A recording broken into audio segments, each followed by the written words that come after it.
lot to unpack there. Let's start with kind of the known unknown.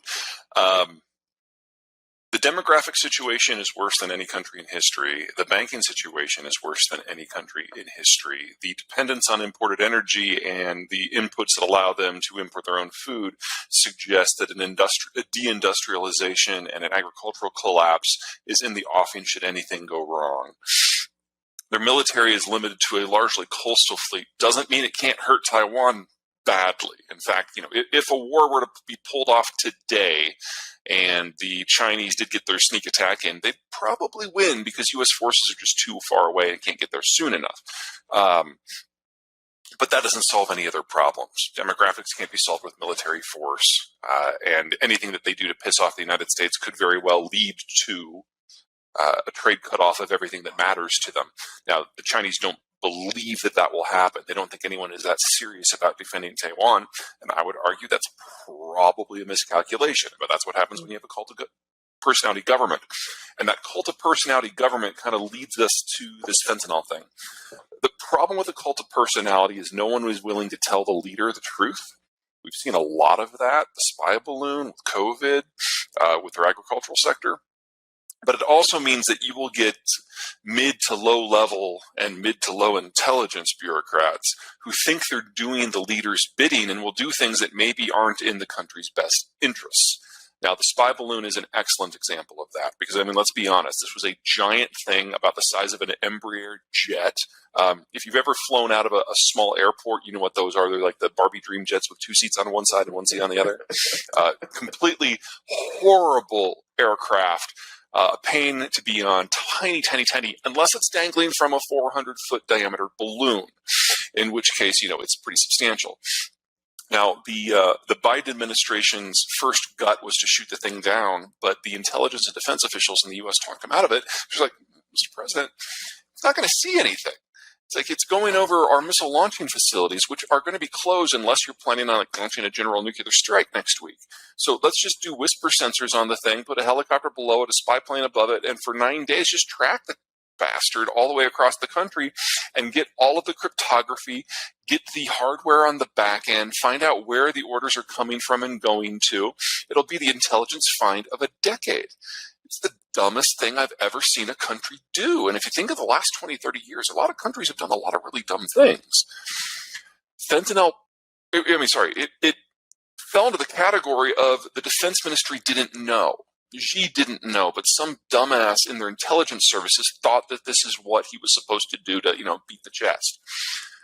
If fentanyl is a state effort, it's probably something like that, where the real power brokers, especially Xi at the top, are wholly unaware. Now, one of the things that we have seen across the Chinese space, even in their own internal system, is the concept of making money supersedes the concept of physical safety, consumer safety, or fraud. And so they'll get like melamine in their baby formula, even though it's highly toxic and will kill people by the dozen. Fentanyl probably falls into that category a little bit too, that you just have someone who's relatively unscrupulous shoving it into the Mexican system. Because, let's be honest, anyone who's deliberately selling things to a cartel is probably not all that above the board with their normal operations. To my knowledge, we do not have evidence that the Chinese government is doing this directly, but that doesn't mean that they can't stop it. Well, let me kick 3 things in here real quick. Number one, leftist academics being anti-American, that's really not all that new, and they don't need a whole lot of pushing from foreign propaganda in order for that to happen. They've always, even if they're consider themselves patriotic, been among the more critical ones, and of course some of the more critical ones are not particularly patriotic. So I don't think there's too much on that specific angle. As for the rest of society, you're absolutely right. The Russians are far more successful at using propaganda to drive wedges, or more accurately, exploit wedges within American society than any other foreign power has ever been in any American era. At the moment, they have gotten the most traction and the most desperate attention with the MAGA crowd, because that is the only real faction of American society at the moment that is saying things that are anti-Ukrainian. And the Russians have started a war that is of significant size, and they're discovering that it's a lot more difficult than they thought it was going to be. So everything from supporting Donald Trump or encouraging people who are on the left to do something particularly dumb. They love some Tucker Carlson. And it's gotten to the point that we're now seeing a pushback in American society against that broad spectrum effort by the Russians. I'm not saying it's going to end. I'm not even saying the pushback is going to be successful. But I mean, look at the case of Tucker.